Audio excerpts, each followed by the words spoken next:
malam hari ini kita sudah sampai kepada malam yang ke-8. Tanpa kita sadari, tanpa terasa kita sudah sampai malam yang keberapa? Ke-8. Seperti yang kita janjikan bahwa setiap seminar nubuatan ini kami mengungkapkan fakta-fakta yang berasal dari mana? Alkitab. Dan saudara-saudara, saya menganjurkan untuk mencatat setiap ayat. Lalu apa? Mencocokkan kembali saat Anda pulang, apakah benar yang disampaikan oleh para narasumber. Ya. Ada beberapa DVD yang akan dibagikan juga. Judulnya adalah Final Events of Bible Prophecy. Jadi kejadian-kejadian terakhir menurut nubuatan Alkitab. Kita akan bagikan dan pastikan saudara-saudara untuk hadir setiap apa? Setiap malam. Final Events. Ya. Lalu yang satunya lagi adalah Cosmic Conflict. Ini juga DVD yang sangat menarik. Saudara-saudara akan temukan hal itu. Baik, selain daripada itu, ada juga pelajaran apa? Pelajaran Alkitab gratis yang akan diberikan. Tetapi malam hari ini tidak ada, tetapi besok akan diberikan. Jadi pelajaran Alkitab. Dan kalau Anda mengisi semuanya, berturut-turut semua, kalau Anda mungkin ada sesuatu yang penting tidak hadir, Anda bisa minta, lalu diisi semua, Anda akan memperoleh sebuah Alkitab sebagai hadiah. Ya, jangan lewatkan. Baik, kita tahu bahwa program anak-anak sedang berlangsung saat ini, dan kalau ada anak, cucu, keponakan bisa dibawa. Mereka mempelajari hal yang sama dengan kita, hanya dengan cara yang lebih sederhana. Ya, program untuk anak-anak. Akan datang, besok malam, kita akan mempelajari neraka, danau api dalam buku Wahyu. Mungkin banyak yang bertanya-tanya. Jangan lewatkan besok malam neraka, danau api di dalam buku Wahyu. Lalu pada hari Sabtu kita akan pelajari ketika setan pergi liburan. Kita akan coba lihat pada saat setan akan pergi liburan. Ya, kita akan pelajari bersama-sama. Baik, sebelum kita mulai, saya akan mengundang salah seorang untuk menyanyikan lagu tema kita bersama-sama. Silakan.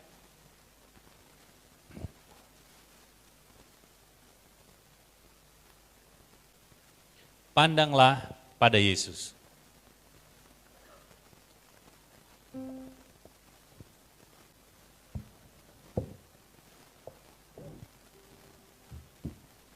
Mari kita sama-sama berdiri dan kita menyanyikan lagu tema kita.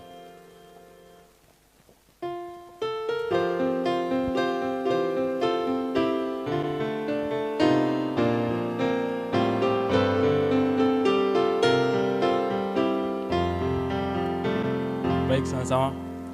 Pandanglah pada Yesus, lihat wajahnya yang mulia,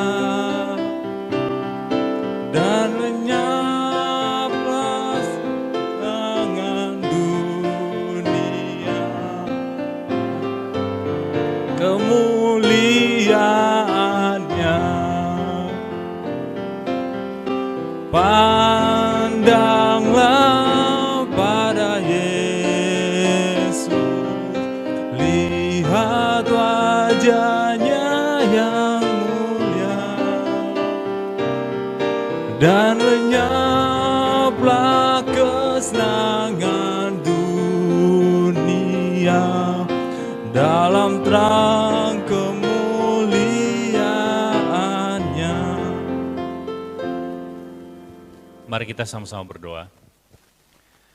Tuhan Allah, Bapa yang bertahta dalam kerajaan surga, Bapa yang penuh kasih yang kami kenal dengan nama Yesus Kristus. Pada malam hari ini Tuhan, kami mohon kehadiran Roh Kudus-Mu, agar dapat menguasai hati dan pikiran kami, agar kami dapat mengerti butir-butir kebenaran yang indah yang Tuhan ingin sampaikan kepada kami. Persiapkanlah hati kami Tuhan, agar kami dapat menerima kebenaran itu. Tuhan berkati hamba-Mu sebagai pembicara.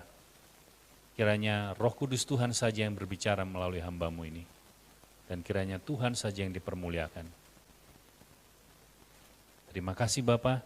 Ini semua kami mohon dalam nama Yesus, Tuhan dan Juru Selamat kami. Amin.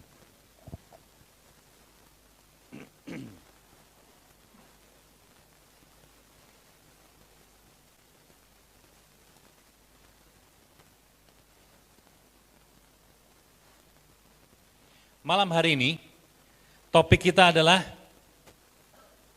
tok tok tok, pintu gerbang setan. Apa itu pintu gerbang setan? Pada akhir pekan, tanggal 23 Maret tahun 1997, ada 39 orang sekte gerbang surga yang tergabung di dalam sekte ini melakukan bunuh diri massal. Dan ini merupakan yang terbesar di dalam sejarah Amerika. Mengapa mereka mau melakukan bunuh diri, melakukan cara yang radikal seperti itu?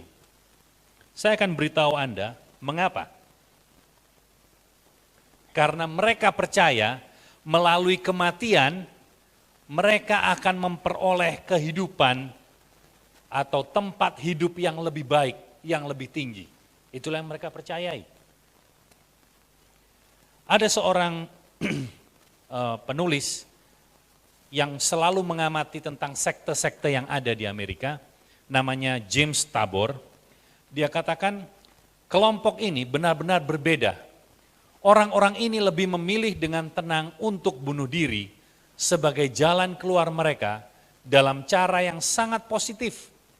Cara yang positif untuk mencapai tingkat eksistensi yang lebih tinggi. Jadi supaya dapat mengalami satu eksistensi yang lebih tinggi, mereka mau bunuh diri dengan tenang. Anda bisa baca, cari di dalam majalah Containers. Mereka mendefinisikan kematian bukan sebagai musuh kehidupan, tetapi sebagai apa? Kehidupan itu sendiri. Bayangkan. Jadi mereka katakan kita akan bersama-sama, akan terbebas dari belenggu yang namanya tubuh. Itu yang mereka katakan. Karena mereka menganggap bahwa tubuh mereka itu seperti wadah. Tapi mari kita lihat apa yang Alkitab katakan. 1 Korintus 15 ayat 26, tolong dicatat, ya, tolong dicatat. Musuh yang terakhir dibinasakan ialah maut atau kematian. Jadi siapa musuh itu? Kematian. Kematian merupakan apa? Musuh, bukan teman, seperti yang dikatakan oleh sekte pintu gerbang surga.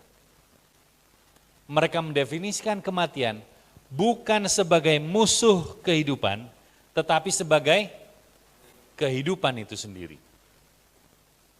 Saudara-saudara, mengapa mereka bunuh diri?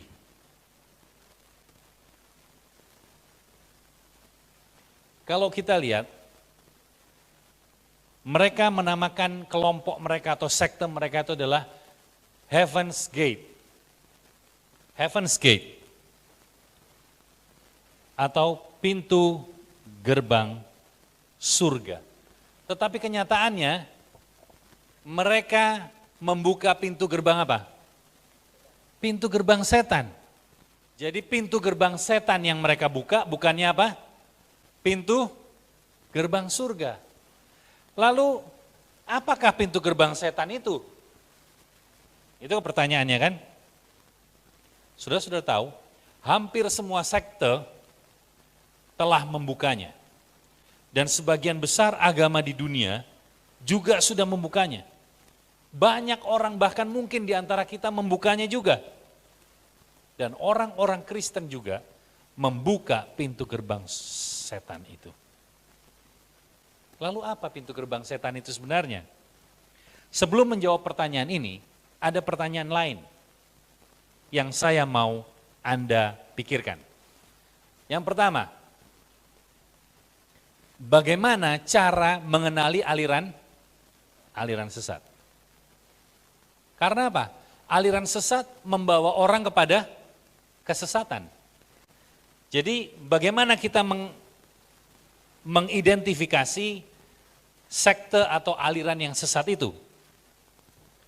Karena sebagian besar dari kultus atau pemujaan telah membuka pintu gerbang setan, ini akan membantu kita untuk mengetahui lebih lanjut. Kita lihat bagaimana caranya mengenali aliran sesat. Saudara-saudara, selain daripada aliran Heaven's Gate tadi, ada satu gerakan yang lain yang bunuh dirinya lebih banyak, bukan hanya 39, tapi berapa? 900 orang mati dalam bunuh diri massal. Terjadi pada tahun 70-an di Guyana, di daerah yang namanya mereka sebut Jonestown. Mereka bunuh diri massal karena mereka tergabung dalam apa? Satu aliran yang sesat.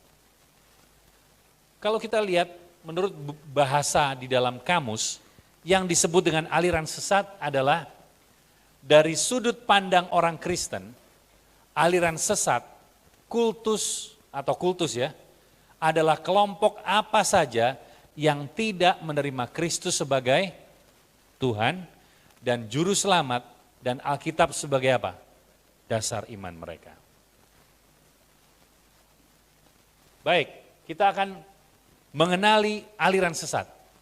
Saya akan sebutkan ada empat ya, bagaimana kita mengenali aliran sesat. Yang pertama, aliran sesat mengikuti pemimpin manusia lebih daripada mengikuti siapa? Mengikuti Yesus. Ada satu sekte yang saya sebutkan tadi, sekte gerbang surga. Pimpinannya bernama Marshall Applewhite. Jadi bukan Yesus pemimpin mereka, tapi siapa? Marshall Applewhite. Saya mau Anda mencatat ayat di dalam Yohanes 14 ayat yang ke-6.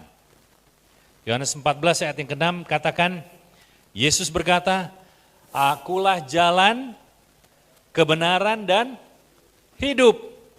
Tidak ada seorang pun yang dapat datang kepada Bapa kalau tidak apa? Melalui aku. Jika Anda ingin pergi dengan aman, kita harus mengikut siapa? Mengikut Yesus dan bukan mengikut manusia yang lain. Setuju? Setuju ya? Jadi yang pertama, aliran sesat mengikuti apa? Pemimpin manusia lebih daripada mengikuti Yesus. Lalu Yohanes 14 ayat yang ke-6 sudah kita baca tadi kan? Tolong dicatat ini. Yesus katakan apa? Akulah gembala dan kamu domba-dombanya. Jadi siapa yang kita akan ikuti? Di dalam Yohanes 10 ayat 4 katakan juga, jika semua dombanya telah dibawa keluar, ia berjalan di depan mereka dan domba-domba itu mengikuti dia karena mereka mengenal suaranya. Jadi domba yang baik mengikuti gembalanya yaitu siapa? Yesus Kristus. Jadi kalau ada sekelompok orang yang mulai mengkultuskan individu, manusia, kita perlu apa? Berhati-hati. Kalau tidak membawa kepada Yesus, kita harus apa? Berhati-hati. Sudah dicatat ini? Ya. Jadi yang pertama, aliran sesat mengikuti pemimpin manusia lebih daripada mengikuti Yesus. Tapi kadang-kadang beberapa orang suka. Oh, pendeta saya bilang begini. Setelah kita mengikuti pelajaran, kok pendeta saya bilang begini ya? Tapi Alkitab kok bilang yang lain. Jadi yang benar yang mana? Kita jadi bingung. Ada orang yang mengatakan, kalau Tuhan mengatakan itu sesuai firman Tuhan, aku akan melakukannya. Tetapi banyak orang yang mengatakan apa? Ya, aku tahu itu Alkitab bilang begitu, hanya coba saya akan tanya dulu sama pendeta saya. Saya nggak bilang kita nggak boleh tanya sama pendeta, nggak apa-apa. Hanya kalau dibandingkan, yang jelas menurut Alkitab kita harus apa? Pegang kebenaran firman Tuhan. Setuju? Setuju ya? Baik. Bahkan pembicara-pembicara yang ada di Amazing Facts Indonesia, di seminar ini, perlu di apa? Diuji kebenarannya. Kalau dia tidak berbicara sesuai dengan Alkitab atau firman Tuhan, perlu dipertanyakan. Ya, jadi termasuk saya. Di dalam Yeremia 17 ayat 5, beginilah firman Tuhan, terkutuklah orang yang mengandalkan manusia. Jadi yang perlu kita andalkan siapa? Hanya Yesus sendiri. Yeremia 17 ayat yang kelima, terkutuklah orang yang mengandalkan manusia. Baik, kita akan lanjutkan. Yang kedua, aliran sesat mengikuti ajaran manusia lebih daripada Alkitab. Sudah dicatat semua? Aliran sesat mengikuti ajaran manusia lebih daripada siapa? Daripada Alkitab. Pada malam hari ini, saya suka untuk memberikan suatu tantangan kepada Anda. Apakah Anda mau mengikuti Yesus, firman yang hidup itu, dan mengikuti Alkitab, karena Yesus selalu mengutip apa? Firman Tuhan. Ada tertulis dalam pencobaan dia selalu katakan apa? Ada tertulis. Berarti Yesus mengutip apa? Alkitab. Bukan apa? Ajaran-ajaran manusia yang lain. Dalam Yohanes 17 ayat 17 dan Mazmur 119 ayat 105. Tolong dicatat. Yohanes 17 ayat 17 katakan apa? Firman-Mu adalah kebenaran. Jadi kebenaran yang paling hakiki yang kita percayai adalah Alkitab. Lalu Mazmur 119 ayat 105 katakan apa? Ada yang hafal? Firman-Mu itu pelita bagi kakiku dan terang bagi jalanku.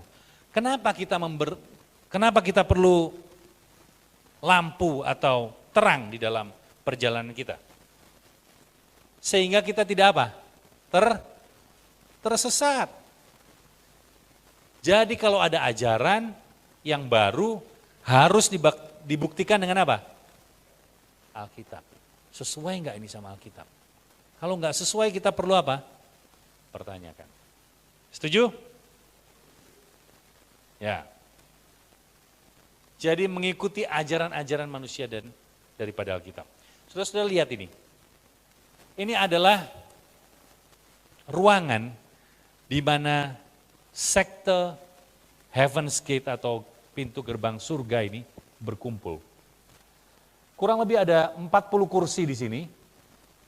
Lalu ada dua kursi yang diletakkan di atas meja. Marshall Applewhite duduk di salah satu kursi ini, dan kursi yang satu dia katakan adalah dia sediakan untuk pacarnya yang sudah mati. Karena rohnya akan selalu ada bersama dengan dia pada saat dia mengajar.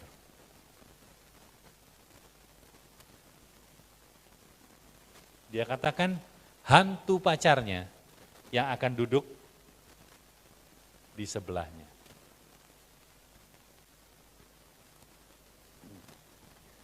Saudara-saudara, Marshall Applewhite ini meninggalkan istrinya, lalu dia bertemu dengan wanita yang dia jadikan pacar, tapi pacarnya meninggal karena sakit kanker. Itulah yang dia letakkan kursi di situ. Kalau Anda saat ini hadir di ruangan seperti ini, Kira-kira mau nggak Anda duduk di ruangan semacam ini? Sementara ada kursi di sini 2, saya duduk, lalu saya katakan, oh ini untuk hantu dari istri saya, atau pacar saya, atau seseorang. Mau? Karena itu ajaran yang tidak sesuai dengan apa? Dengan Alkitab. Kita lanjutkan.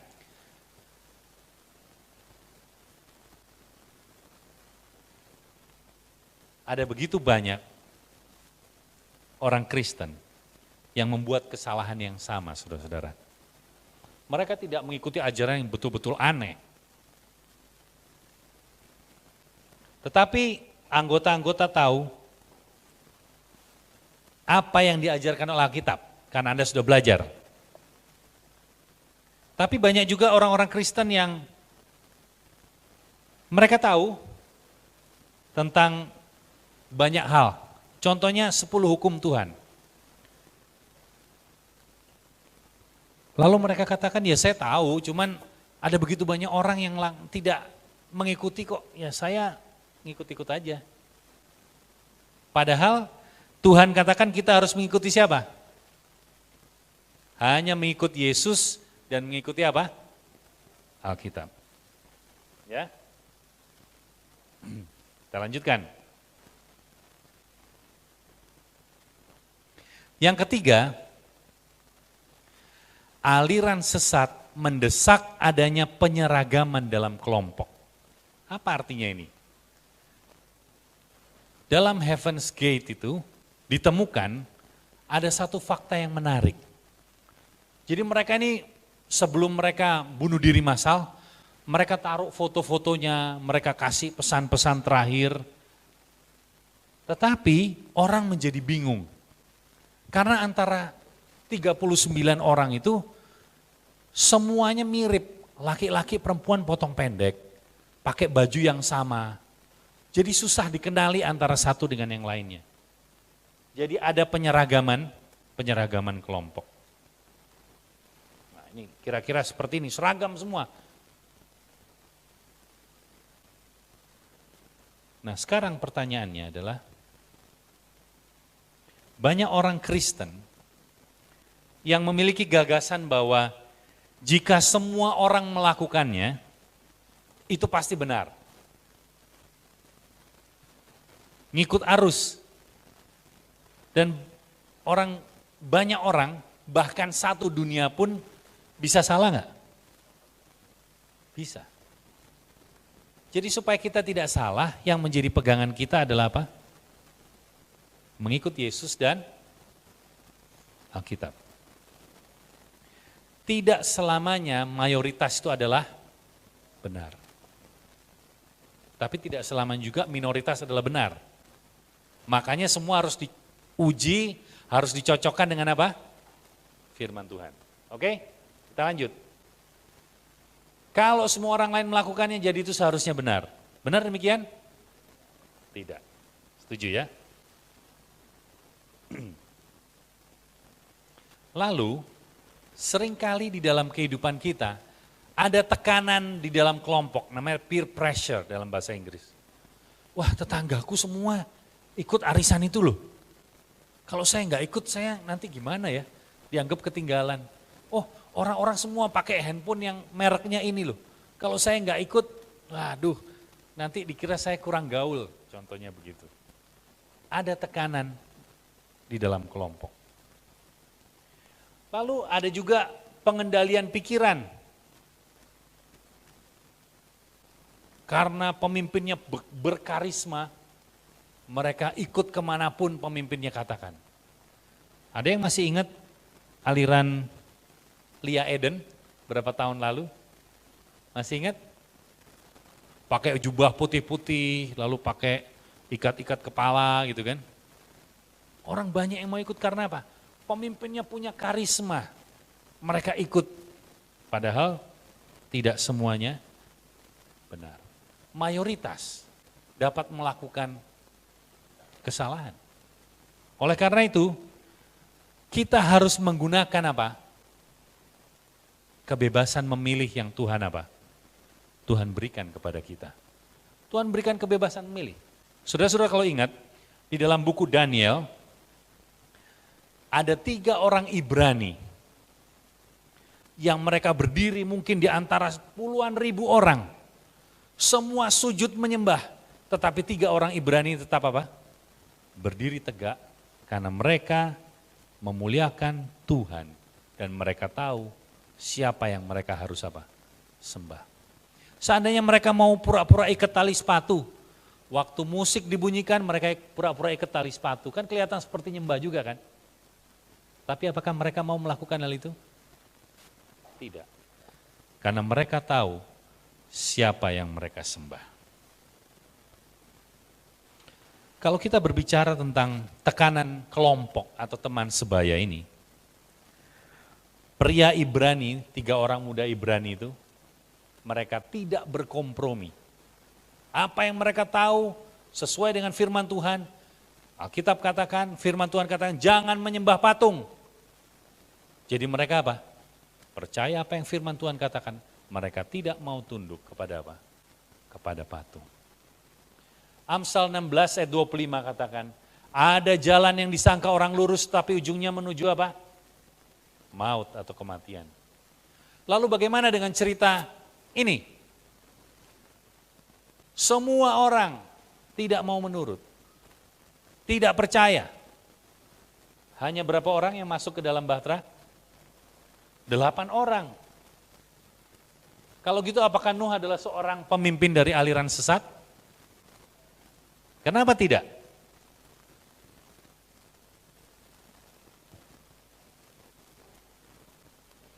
Apakah mayoritas orang-orang ini semua ini yang mengolok-olok Nuh, mereka benar?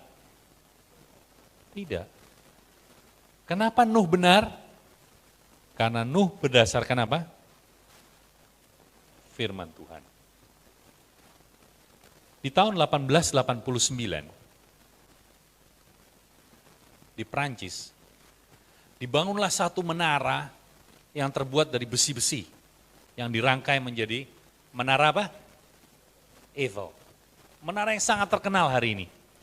Tetapi pada tahun 1889 itu, Alexander Eiffel yang merancang dan membuat itu, dikutuk oleh begitu banyak orang. Ahli-ahli seni, termasuk para sastrawan, pelukis, pemahat, mereka mengutuki Alexander Eiffel. Karena apa?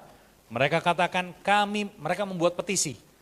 Kami para seniman dan pecinta seni di kota Paris sangat sedih dan mengutuk dengan dibangunnya Menara Eiffel yang tidak menampakkan seni yang tinggi dari Perancis. Tetapi hari ini siapa yang tidak kenal apa? Menara Eiffel.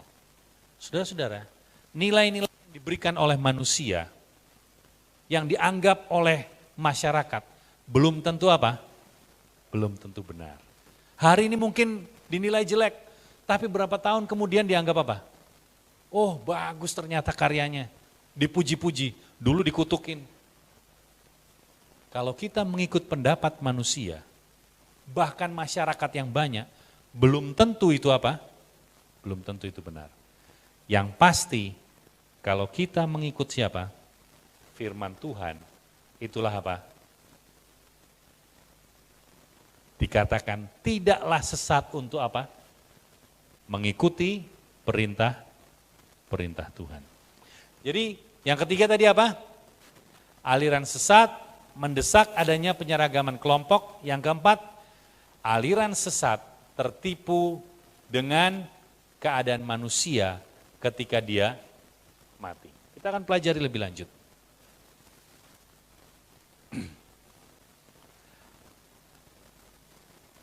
Aliran sesat New Age mengulangi kebohongan yang tua. Apa itu? Dia katakan tidak ada kematian. Manusia adalah Tuhan. Pengetahuan tentang diri adalah apa? Keselamatan. Kita akan lihat melalui penelitian kita malam hari ini. Dikatakan apa? Kalau kita lihat tadi, tidak ada kematian, manusia adalah apa? Tuhan dan pengetahuan tentang diri adalah keselamatan. Kalau kita lihat dicocokkan dengan apa yang dikatakan oleh ahli James Tabor ini, mereka dalam cara yang sangat positif untuk mencapai tingkat eksistensi yang lebih tinggi. Mereka naik seolah-olah begitu ya, ke tingkat yang lebih tinggi. Mereka mendefinisikan kematian bukan sebagai musuh kehidupan, tetapi sebagai kehidupan itu sendiri.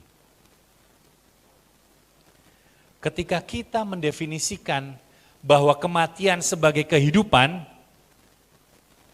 kita pasti apa? Tertipu bukan tertidur. Tertipu ya. Aliran sesat tertipu dengan keadaan manusia ketika dia apa? Mati. Kemarin kita sudah pelajari bukan? Bagaimana kita tahu bahwa orang mati tidak tahu apa-apa. Mereka berada di mana sekarang? Di kuburan. Jadi, ketika engkau mati, engkau tidak benar-benar mati. Ini yang dikatakan oleh aliran-aliran sesat itu. Jadi mereka percaya bahwa pada saat Anda mati, itu yang mati hanya apa? Tubuhnya. Rohnya masih apa? Gentayangan. Apakah masih banyak orang Kristen yang berpendapat yang sama? Banyak nggak? Banyak. Ada begitu banyak orang Kristen yang percaya bahwa ketika Anda mati itu sebenarnya Anda tidak benar-benar mati. Banyak. Sebenarnya Anda sedang apa? Membuka, ini apa? Nggak kelihatan ini. Membuka pintu masuk ke gerbang setan. Lalu, tahu cenayang? Medium? Tahu ya? Tahu medium? Orang-orang yang menyalurkan apa? Bisa berkomunikasi, bukan menyalurkan. Bisa berkomunikasi dengan apa? Roh-roh orang mati, itu katanya. Kita akan melihat pada malam hari ini bahwa komunikasi dengan kematian adalah memang pintu gerbang setan.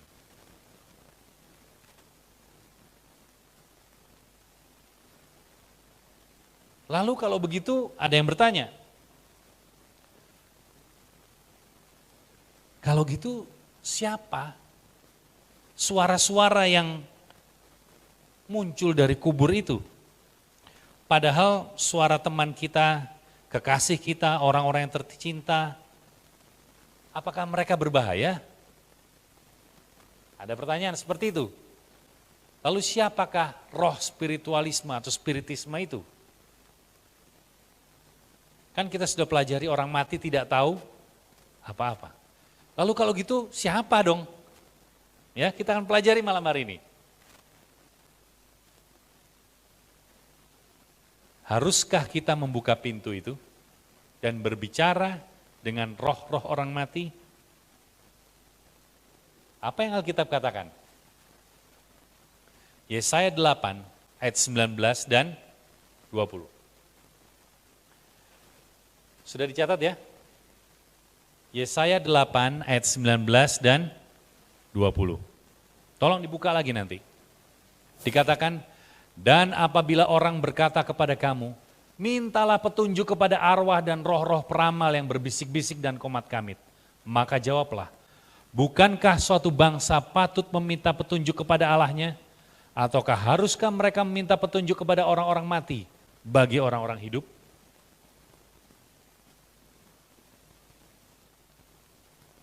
Saudara-saudara, kenapa kita yang hidup mencari, berkomunikasi, ingin tahu terhadap roh-roh apa? Orang mati. Mengapa harus ke orang mati? Kenapa harus ke peramal-peramal? Bukankah Alkitab katakan apa? Bukankah kita harus mencari siapa? Tuhan. Kita baca ayat yang ke-20. Carilah pengajaran dan kesaksian. Siapa yang tidak berbicara sesuai dengan perkataan itu, maka baginya tidak terbit apa? Fajar. Yesaya 8 ayat 20. Lalu Pengkhotbah 9 ayat 5. Ayat ini sudah dibahas kemarin. Karena orang-orang yang hidup tahu bahwa mereka akan mati, tetapi orang-orang yang mati tidak tahu apa-apa. Kalau orang mati tidak tahu apa-apa, kenapa kita mesti tanya kepada siapa? Orang mati. Bukankah itu suatu kebodohan? Itu membuka pintu gerbang apa? Setan. Lalu, apakah roh-roh orang mati datang kembali untuk mengunjungi orang yang masih hidup? Benar nggak? Apa yang Alkitab katakan? Ayub 7 ayat 9 dan 10. Sebagaimana awan lenyap dan melayang hilang, demikian juga orang yang turun ke dalam dunia orang mati tidak akan muncul kembali. Jadi orang mati tidak tahu apa-apa, tidak akan muncul kembali. Dikatakan lihat ayat 10. Ia tidak lagi kembali ke rumahnya dan tidak dikenal lagi oleh tempat tinggalnya. Lalu, apakah roh orang mati datang kembali untuk mengunjungi orang yang masih hidup? Jawabannya apa? Tidak. Percaya semua? Orang mati tidak mengunjungi orang yang apa? Yang hidup.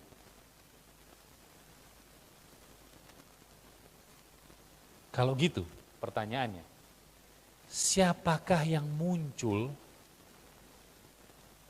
menyerupai orang-orang yang telah mati itu? Kita pernah dengar kan? Oh, si mbahe kayak wis mati, telung dino, tapi mau-moro muncul ning omahe. Mbahnya itu sudah meninggal 3 hari yang lalu, tapi tiba-tiba muncul dia. Pernah dengar itu? Kalau gitu yang muncul siapa?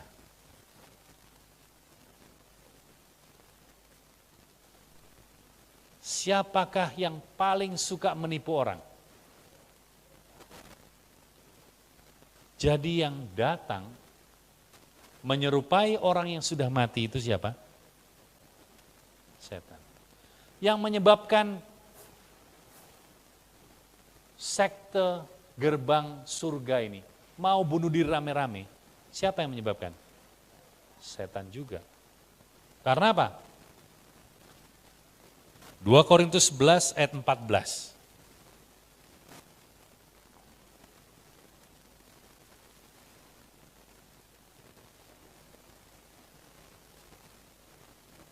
Sudah dicatat 2 Korintus 11 ayat 14?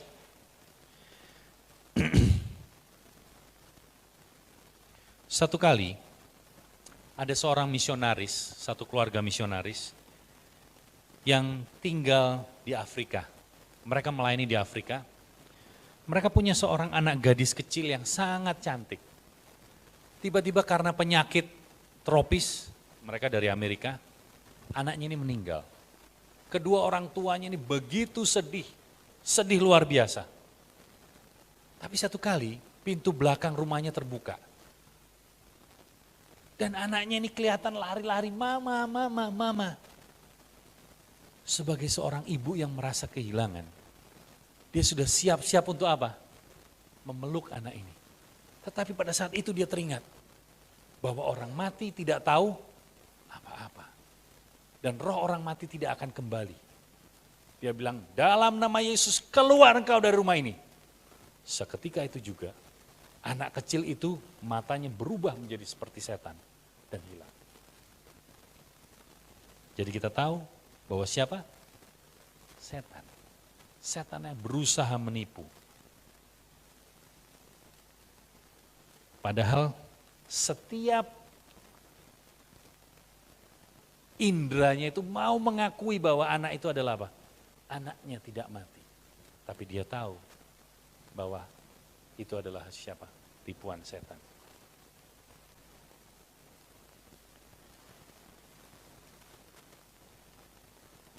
kalau kita tidak mengambil Alkitab sebagai pegangan kita, kita akan apa?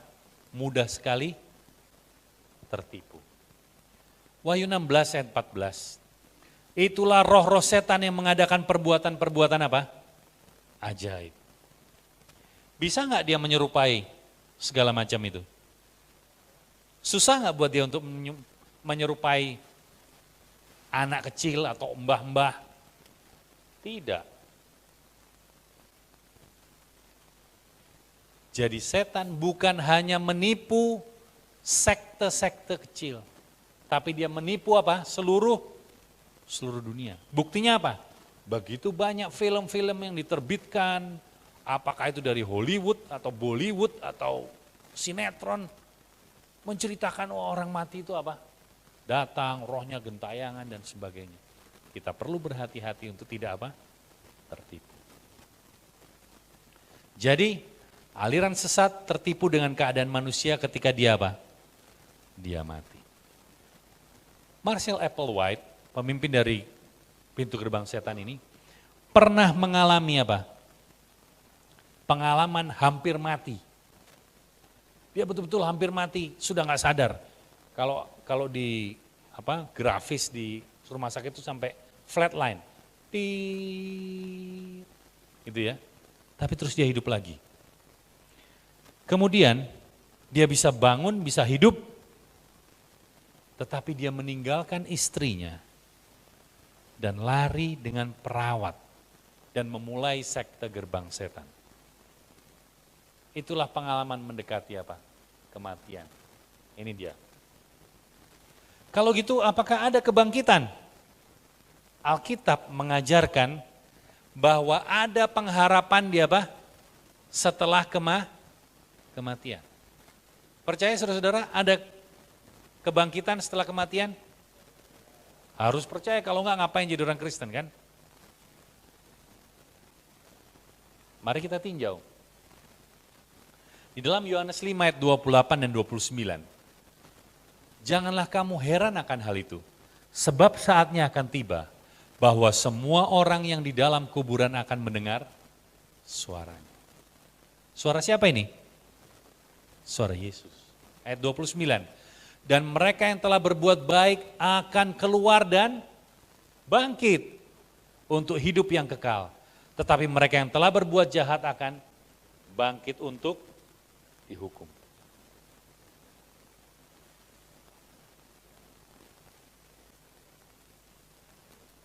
Kalau begitu, pertanyaannya, siapakah yang memulai gagasan bahwa mati itu tidak benar-benar mati? Siapa yang pertama kali melontarkan gagasan ini? Dusta pertama yang pernah dikatakan iblis kepada manusia adalah tentang apa? Kematian. Buktinya apa? Kita buka Kejadian 3 ayat 1 sampai 5. Adapun ular yang ialah yang paling cerdik dari segala binatang di darat yang dijadikan oleh Tuhan. Tuhan Allah. Ular itu berkata kepada perempuan itu, tentulah Allah berfirman, semua pohon dalam taman ini jangan kau makan buahnya, bukan? Lalu saut perempuan itu kepada ular itu, buah pohon-pohonan dalam taman ini boleh kami makan. Tetapi tentang buah pohon yang ada di tengah-tengah taman, Allah berfirman, jangan kamu makan, atau raba buah itu nanti kamu akan mati. Tuhan katakan apa? Nanti kamu akan mati. Tetapi ular itu berkata kepada perempuan itu, sekali-kali kamu tidak akan mati. Nah, kita lihat. Tetapi Allah mengetahui bahwa pada waktu kamu makannya matamu akan terbuka dan kamu akan menjadi seperti Allah. Lihat, naik ke eksistensi yang lebih apa? Lebih tinggi. Tahu tentang yang baik dan yang apa? Yang jahat. Siapa yang menyerupai ular pertama kali? Kalau dia bisa menyerupai ular, dia bisa menyerupai mbah-mbah, dia bisa menyerupai siapa? Anak kecil. Dan melakukan kebohongan-kebohongan. Kamu akan menjadi seperti Allah. Tuhan katakan apa? Kamu pasti mati. Tapi setan kadang-kadang katakan apa? Kamu tidak akan mati. Lalu siapa yang berdusta? Kan kalau ada yang bertentangan pasti salah satu nggak benar kan? Siapa yang berdusta? Tentu saja setan. Jika jiwa itu abadi, maka iblis tidak berdusta. Tetapi orang Kristen saat ini banyak yang percaya apa? Bahwa jiwa itu kekal. Jadi secara tidak langsung dia percaya apa? Bahwa iblis tidak berdusta. Kalau kita lihat semua peradaban dunia ini, mulai dari Mesir, Babilonia, Yunani, Romawi, agama-agama modern, bahkan Freemasons. Mereka percaya adanya apa? Jiwa itu tidak akan mati. Abadi. Bahkan gereja-gereja setan atau satanis mempercayai doktrin kafir atau pagan tentang keabadian apa? Jiwa. Sayangnya kekristenan juga percaya saudara-saudara. Percaya bahwa tidak ada apa? Kematian. Kita mempercayai kebohongan iblis selama ini. Berapa waktu yang lalu, majalah Reader's Digest, majalah sekuler yang bukan majalah agama, ada satu artikel yang mengatakan demikian. Ditulis oleh seorang pendeta. Artikel itu berbunyi, tidak ada kematian. Dia katakan, Anda tidak benar-benar mati sama sekali. Ini mungkin tampak seperti kematian, tapi Anda benar-benar tetap hidup dan tahu lebih banyak sesudahnya daripada sebelumnya. Cocok nggak seperti yang dikatakan setan? Kamu tidak akan mati, kamu akan menjadi seperti Tuhan.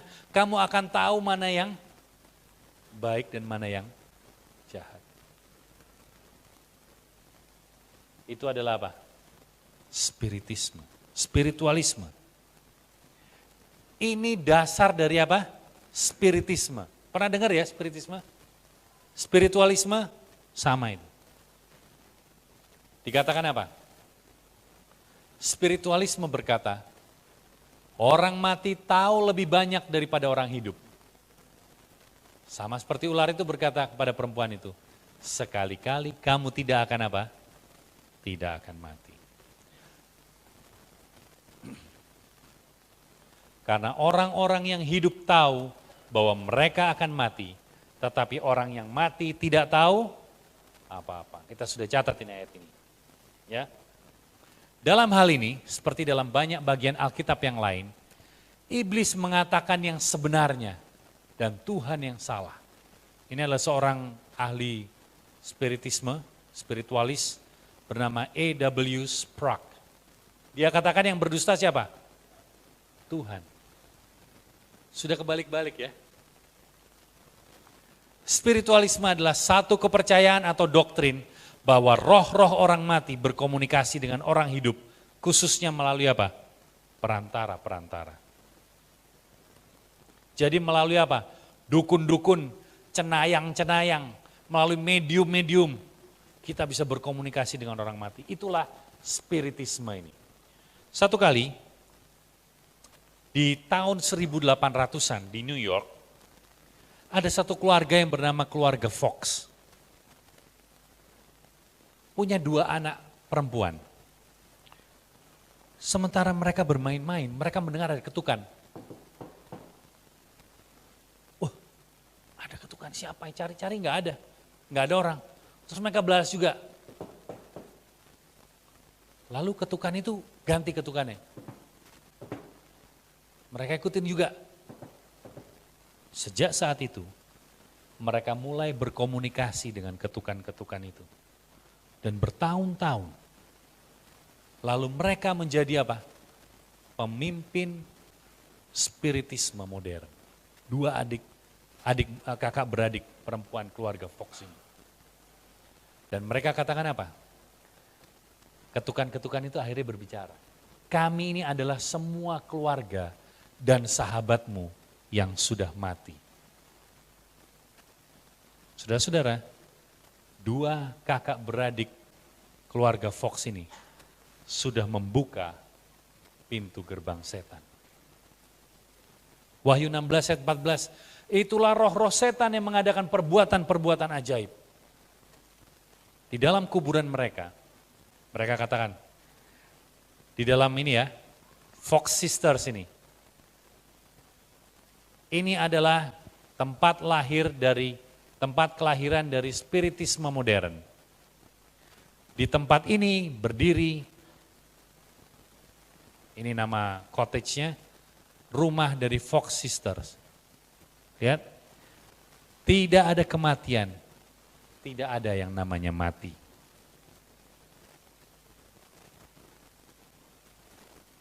Kalau kita mengingat apa yang dikatakan oleh iblis di Eden dulu, sama persis bukan? Kamu tidak akan apa? Tidak akan mati. Mereka membuka pintu gerbang setan ini lebar-lebar. Dan dalam waktu hanya 5 tahun, terdapat 30.000 cenayang atau medium di Amerika. Hanya dalam waktu 5 tahun. Orang merasa takjub, kok bisa berkomunikasi dengan apa? Orang mati. Padahal mereka berkomunikasi dengan siapa? Pintu gerbang setan terbuka lebar. Saudara-saudara, spiritisme menyatakan bahwa orang mati tidak mati.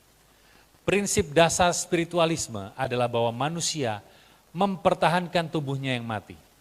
Itu adalah apa? Pintu gerbang setan. Dan kadang-kadang dalam kondisi yang belum dapat dimengerti sepenuhnya, kita dapat berkomunikasi dengan mereka yang telah pergi sebelumnya. J. Arthur Hill, Spiritualism History, Phenomena and Doctrine, halaman 25. Itulah pintu gerbang setan, saudara. Yang kedua, spiritualisme menyatakan bahwa orang mati berkomunikasi dengan orang yang hidup. Tidak ada kematian di dalam kubur. Saya sering kali berbicara dengan orang-orang mati. Lihat yang dikatakan. Saya tidak meragukan bahwa orang-orang hidup setelah mati. Karena saya seringkali berbicara dengan mereka. Sir Oliver Lodge. Padahal Pengkhotbah 9 ayat 5 katakan apa? Karena orang-orang yang hidup tahu bahwa mereka akan mati, tapi orang-orang yang mati tidak tahu. Lihat perbedaannya, jelas ya. Mereka berkomunikasi dengan orang mati. Katanya orang sudah mati, roh-roh orang mati. Tetapi Alkitab katakan apa? Orang mati tidak tahu apa-apa. Itulah roh-roh setan yang mengadakan perbuatan ajaib. Apakah cerita ini pernah ditulis dalam Alkitab yang serupa? 1 Samuel 28. Ini seringkali disalah mengerti, saudara-saudara. Anda dapat menemukan bukti-bukti di dalam 1 Samuel 28 ini. Ingat pada saat Raja Saul sudah panik, dia dikuasai oleh roh jahat. Waktu itu Nabi Samuel sudah meninggal.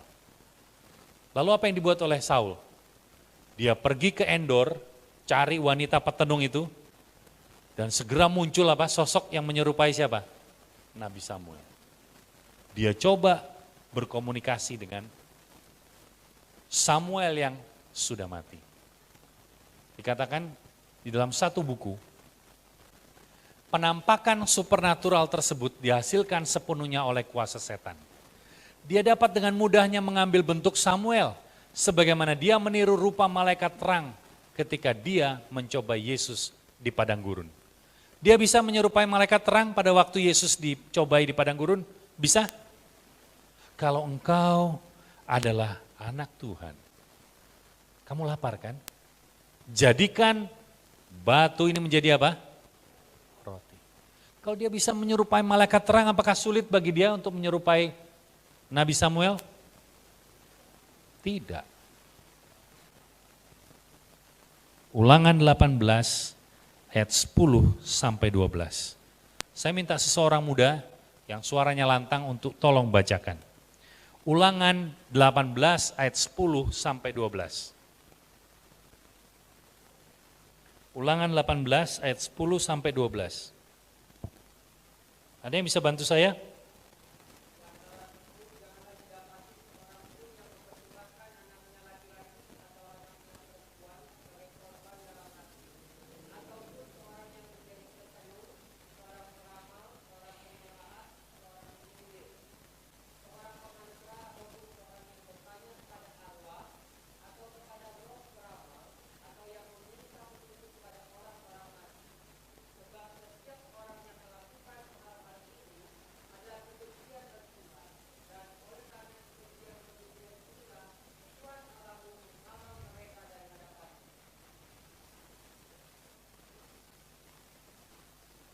Ngeri saudara-saudara.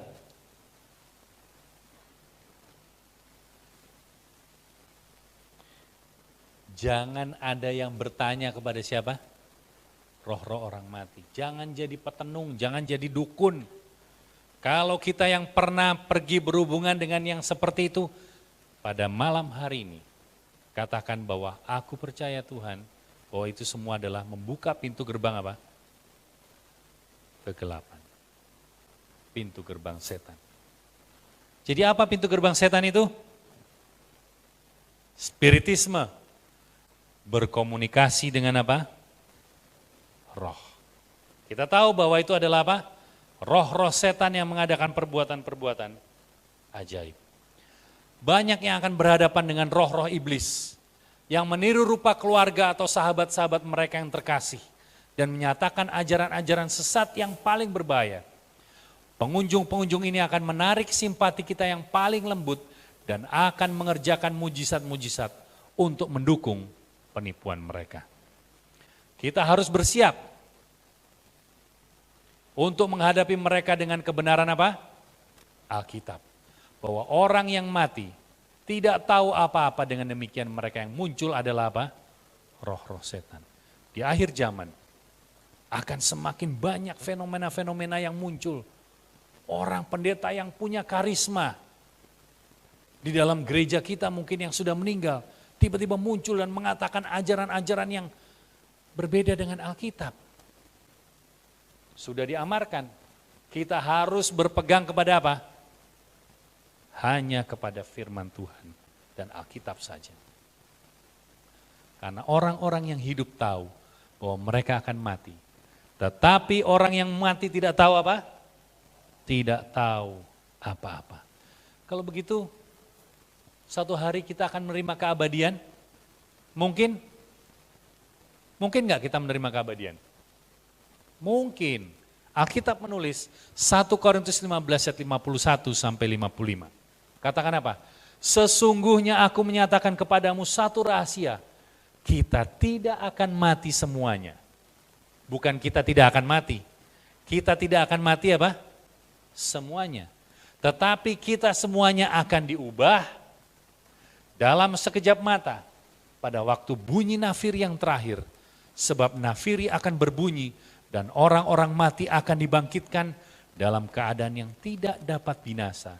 Dan kita semua akan diubah. Bukankah ini satu kerinduan yang besar? Kita akan menjadi bagian dari umat-umat yang apa? Dibangkitkan dan melihat Tuhan apa?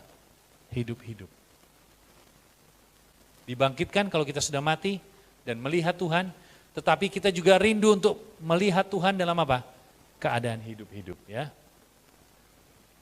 Karena yang dapat binasa ini harus mengenakan yang tidak dapat binasa.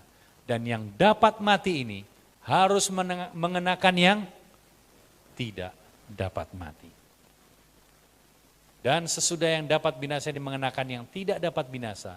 Dan yang dapat mati ini mengenakan yang tidak dapat mati. 1 Korintus 15 ayat 51 sampai 55. Maka akan genaplah firman Tuhan yang tertulis. Maut telah ditelan dalam kemenangan. Hai maut, di manakah kemenanganmu? Hai maut, di manakah apa? Sengatmu.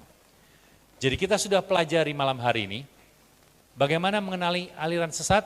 Yang pertama, aliran sesat mengikuti pemimpin manusia lebih daripada mengikuti Yesus. Aliran sesat mengikuti ajaran-ajaran manusia lebih daripada Alkitab. Aliran sesat mendesak adanya penyeragaman dalam kelompok. Aliran sesat tertipu dengan keadaan manusia ketika dia apa? Mati. Alkitab mengajarkan kepada kita bahwa kematian adalah seperti apa? Tertidur. Kalau orang tidur tahu nggak? Tidak tahu apa-apa.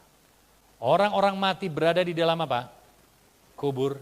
Dan orang-orang mati tidak tahu apa-apa. Orang mati tidak kembali ke rumah mereka.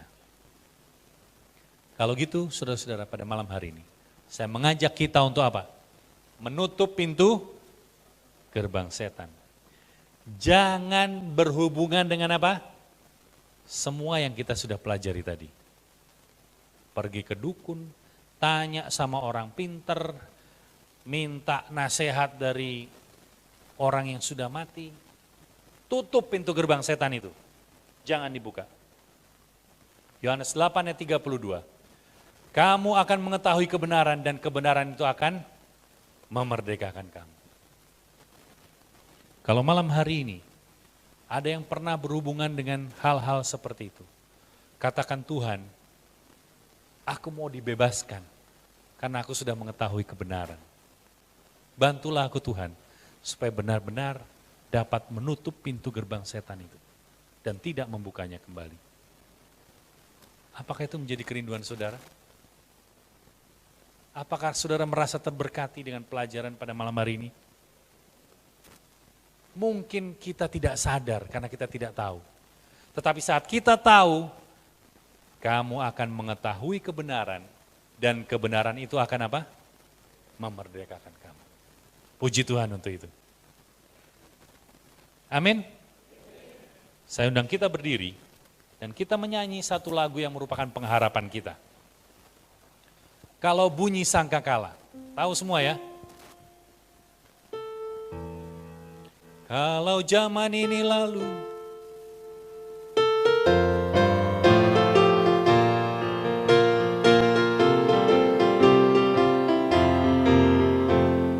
kalau zaman ini lalu pada hari kiamat, kalau sangkakala Allah terdengar, kalau orang tebusannya berkeliling katanya, kalau namaku dipanggil ku ada, kala bunyi sangkakala, kala bunyi sangkakala, kala bunyi sangkakala, kala bunyi sangkakala ku ada.